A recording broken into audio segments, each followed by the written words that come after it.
হঠাৎ প্ল্যান করে আমরা চলে গিয়েছিলাম এশিয়া মহাদেশের খুবই ফেমাস একটা ফিশ অ্যাকোরিয়াম, যেটা হচ্ছে রেডিয়েন্ট ফিশ ওয়ার্ল্ড নামে পরিচিত।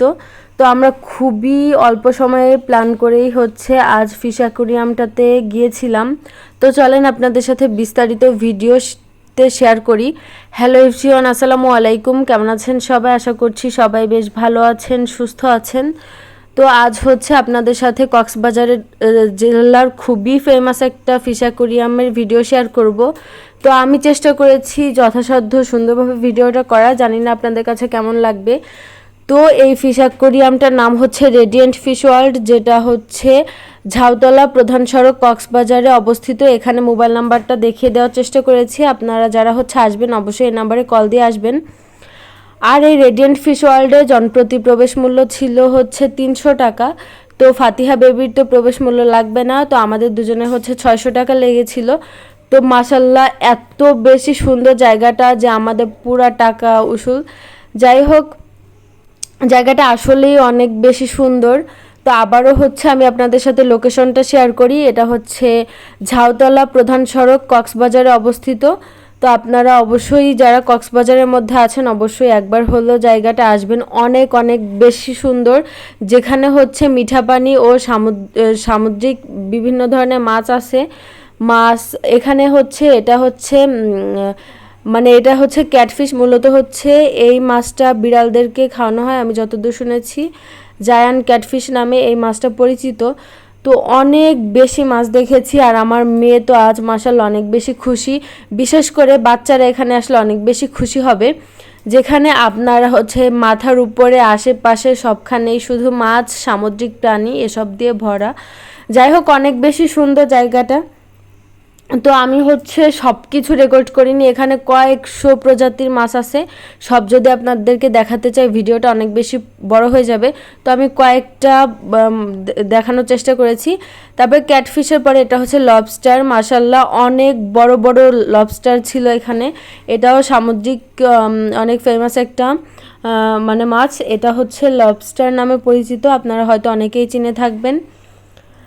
তো আমি একে একে প্রত্যেকটা মাছ থেকে একটু একটু দেখানোর চেষ্টা করছি। তারপর এটা হচ্ছে দেবদূত মাছ, যেটা আমি এই প্রথম দেখলাম। আমার কাছে তো অনেক অনেক অনেক বেশি ভালো লেগেছে, কারণ এখানে আনকমন অনেক ধরনের মাছ দেখেছি যেটা আমি এর আগে কখনোই দেখিনি। এই সেই দেবদূত মাছ, যেটা আমি জীবনে প্রথম দেখলাম এখানে এসে। মাশাআল্লাহ অনেক বেশি ভালো লেগেছে আমার কাছে।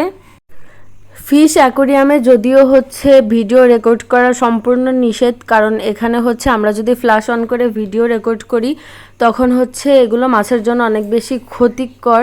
তো আমি ফ্ল্যাশ অফ রেখে আর ওনাদের অনুমতি নিয়ে ভিডিওগুলো রেকর্ড করেছি। তারপরে হচ্ছে এখানে হচ্ছে এটা স্টারফিশ, যেটা অনেক বেশি সুন্দর। তবে স্টারফিশ এর আগেও আমার অনেকবার দেখা হয়েছে, যেহেতু আমি সমুদ্র উপকূলীয় এলাকায় থাকি। এখানে সমুদ্রে গেলে স্টারফিশের দেখা পাওয়া যায়। তারপরে এটা আরেকটা মাছ, এটা হচ্ছে নাম যেন কি দেখি, ভুলে গিয়েছি। যাই হোক, তারপরে এইটা হচ্ছে কি মাছ, তেলাপিয়া না কি জানি না। যাই হোক, দেখা যাক কি মাছ। হ্যাঁ, এটা হচ্ছে ওইটাও ভুলে গেছি কি মাছ। যাই হোক, কোনো একটা মাছ হবে, আমার যতদূর মনে হচ্ছে এটা তেলাপিয়া টাইপের। তো যাই হোক, যে আপনারা যদি কেউ এই মাছটার নাম জেনে থাকেন অবশ্যই কমেন্টে জানাবেন। তো এখানে কিন্তু অনেক প্রজাতির মাছ আছে, শত শত প্রজাতির মাছ আছে। সব কিছু আসলে ভিডিওতে রেকর্ড করা সম্ভব না। তো এখানে এখন আপনাদের সাথে দেখাবো কাঁকড়া, লবস্টার, চিংড়ি এসবই। তো এত বড় বড় কাঁকড়া, লবস্টার দেখেছি আমি রেডিয়েন্ট ফিশ ওয়ার্ল্ড থেকে। এটা হচ্ছে অক্টোপাস, একদম জীবন্ত অক্টোপাস, জীবনে প্রথম সামনাসামনি দেখেছি। মাশাল্লাহ অনেক অনেক অনেক বেশি ভালো লেগেছে। তো আপনারা কি এর আগে কখনো হচ্ছে জীবন্ত লবস্টার দেখেছেন কিনা অবশ্যই কমেন্টে জানাবেন। তো প্রচুর নতুন নতুন জিনিস দেখেছি, সেই সাথে আমার মেয়েকে নতুন ধরনের অভিজ্ঞতা অর্জন করার চেষ্টা করেছি মেয়ের সাথে। তো আমার মেয়ের, আমাদের সবারই হচ্ছে এই প্রথম এত বড় কোনো ফিশ অ্যাকোরিয়ামে যাওয়া, এর আগে কখনোই যায়নি। তো এখন দেখেন আমি যেই জায়গাটাতে আছে, আমার মাথার উপরে ডান পাশে বাম পাশে সবখানেই মাছ। তো এই জায়গায় যেহেতু মনটা অনেক বেশি ভালো হয়ে গিয়েছিল। আর এখানে দেখেন ফাতিহা বেবির অনেক বেশি কষ্ট হয়ে গিয়েছে, কারণ শুরু থেকেই হচ্ছে সে হাঁটাহাঁটি করছে একা একা, মাশাল্লাহ মাশাল্লাহ। আর এই ভিডিওটা তখন ফাতিহা বেবি সবে মাত্র হাঁটা শিখেছিল, যার জন্য ওর কাছে এটা একটু কষ্টকর। তো এখানে আরও অনেক প্রজাতির মাছ আছে। তো এটা কি বলেন তো, এটা হচ্ছে ডলফিন, যদিও হচ্ছে ভিডিওতে স্পষ্ট বোঝা যাচ্ছে না। তো ডলফিনগুলো কিন্তু মাশাআল্লাহ অনেক বেশি সুন্দর। এটাও সামনাসামনি আমার এই প্রথম দেখা, এর আগে কখনো দেখা হয়নি। তারপরে মাশাআল্লাহ এত বড় একটা কচ্ছপ, আমি এত বড় কচ্ছপ এর আগে একবার সমুদ্র থেকে দেখেছি, আর এবার দেখা। তো দেখেন একদম কাছ থেকে এই প্রথম ডলফিন দেখা, আমার এত বেশি ভালো লাগছিল। আমার মনে হয় কক্সবাজার জেলার মধ্যে খুবই সুন্দর একটা জায়গা। যারা কক্সবাজারের মধ্যে আছেন, না আসলে অবশ্যই মিস করবেন। আর দেখেন কত বড় কচ্ছপ, আমার এত বড় কচ্ছপ এর আগে একবার দেখা হয়েছিল, আর এটা দ্বিতীয়বারের মতো দেখলাম। কচ্ছপগুলো আসলেই অনেক বড়। আর এগুলো কি মাছ আমি সঠিক জানি না, যাই হোক এই মাছগুলো অনেক বেশি বড় ছিল। আর এই ডলফিনটা দেখে আমার মেয়ে এত বেশি খুশি হয়েছিল, এই জায়গা থেকে একদমই যেতে চাচ্ছিল না। তো আপনাদের কাছে কেমন লাগলো ভিডিওটি অবশ্যই কমেন্টে জানাবেন। আর কক্সবাজার জেলার মধ্যে কোন ট্যুরিস্ট প্লেস আপনারা দেখতে চান সেটা অবশ্যই কমেন্টে জানাতে ভুলবেন না। তো আমরা হচ্ছে পুরাটা ফিশ অ্যাকোরিয়াম ঘুরে দেখতে আমাদের বেশ কিছুটা সময় লেগেছে। আপনারা মিনিমাম 3 থেকে 4 ঘন্টা টাইম হাতে নিয়ে আসবেন, না হলে কিন্তু ঘুরে শেষ করতে পারবেন না। আর সব থেকে মজার বিষয় এই মানে ফিশ অ্যাকোরিয়ামে কিন্তু 2টা ফ্লোরে, আর উপরে হচ্ছে শিশু পার্ক টাইপের আছে, ইনডোর পার্ক আছে একটা, আর কিছু শপও আছে, যদিও সবগুলোতে ভিডিও করা সম্পূর্ণ নিষেধ ওনাদের ভাষ্যমতে। ওই ভিডিওগুলো সোশ্যাল প্ল্যাটফর্মে শেয়ার করলে ওনাদের যে প্রোডাক্টগুলো আছে ওগুলো কপি করতে পারে, যার জন্য ওরা ভিডিও রেকর্ড করতে একদমই দেন না। আর এটা হচ্ছে কুমির মাছ, আর কুমির মাছটাও লাইফে প্রথম আমি দেখেছি। মানে সত্যি বলতে আমি এখানে কয়েকশো প্রজাতির মাছ দেখেছি, আর বেশিরভাগ মাছই আমার জীবনে প্রথম দেখা।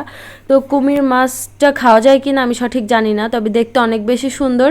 আর এটা আকৃতি অনেকটা কুমিরের মতো, যার জন্য হয়তো বা কুমির মাছ নামে পরিচিত। তো আমাদের ফার্স্ট ফ্লোর দেখা শেষ, এখন আমরা যাচ্ছি সেকেন্ড ফ্লোরে। মানে ফার্স্ট আর সেকেন্ড ফ্লোর মিলেই হচ্ছে ফিশ অ্যাকোরিয়ামটা। তো এখন হচ্ছে আমরা সেকেন্ড ফ্লোরে যাব, আর আপনাদের সাথে শেয়ার করব সেকেন্ড ফ্লোরে কি কি আছে। আর এখানে কিন্তু একটা কৃত্রিম ঝর্ণাও দেখতে পাচ্ছি। আর এই ফার্স্ট ফ্লোর থেকে সেকেন্ড ফ্লোরে যাওয়ার যে সিঁড়িটা, এক কথায় অস্থির, আমার কাছে অনেক ভালো লাগছে। আর এখানে দেখেন কত বড় কাঁকড়া, এত বড় কাঁকড়া কি এর আগে আপনারা কখনো দেখেছেন?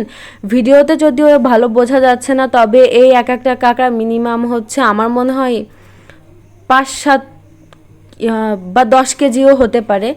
তো এই ঝর্ণাটা দেখে আমার মেয়ে মাশাআল্লাহ অনেক বেশি খুশি। এর আগে ন্যাচারাল ঝর্ণা দেখার সৌভাগ্য আমার মেয়ের হয়েছে, তবে কৃত্রিম ঝর্ণাও এবার দেখতে পেল। মাশাআল্লাহ আমার মেয়ে অনেক বেশি খুশি। তো আমার মেয়ে এখান থেকে তো একদমই যেতে চাচ্ছিল না, তবে আমাদের হাতে সময় স্বল্পতা ছিল, যার জন্য আমরা মানে মন মতো মজাও করতে পারিনি, কারণ আমরা খুবই অল্প সময় নিয়েছিলাম। কারণ ওই দিনে আমাদের টার্গেট ছিল আরও একটা ট্যুরিস্ট প্লেসে যাব, এবং আমরা গিয়েছিলামও, সেটা ভিডিও অলরেডি আপনাদের সাথে শেয়ার করে ফেলেছি। তো এবার হচ্ছে আপনাদের যেটা দেখাচ্ছি, এটা হচ্ছে সামুদ্রিক শৈবাল, জীবিত সামুদ্রিক শৈবাল, এই প্রথম আমার দেখা। এটার ফিলিংসই অন্যরকম, আপনাদেরকে আমি বোঝাতে পারবো না, আমার এত ভালো লেগেছে শৈবালটা দেখতে। আর হচ্ছে কুমির মাছ আর ডলফিনটা দেখতে আমার সবচেয়ে বেশি ভালো লেগেছে। আর এই সেকশনে আছে হচ্ছে লবস্টার, মাশাল্লাহ এত বড় বড় লবস্টারগুলো। তো যদিও লবস্টার এর আগে দেখা হয়েছে, তবে এই লবস্টারগুলো সাইজ মাশাল্লাহ অনেক বড় ছিল। তো আমি আবারও বলছি, পুরা ফিশ অ্যাকোরিয়ামটা আপনাদের সাথে আমি শেয়ার করতে পারতেছি না, আমি আন্তরিকভাবে দুঃখিত, কারণ পুরা ফিশ অ্যাকোরিয়ামটা শেয়ার করতে গেলে ভিডিওটা অনেক বেশি বড় হয়ে যাবে। তো অত বড় ভিডিও আপনারা কেউ পছন্দ করবেন না। তো এই লবস্টারগুলো মাশাআল্লাহ অনেক বেশি সুন্দর ছিল। আর এগুলো হচ্ছে টাইগার না কি ফিশ যেন নাম, আমার আপাতত মনে পড়তেছে না, তবে টাইগার ফিশ এই টাইপের কিছু।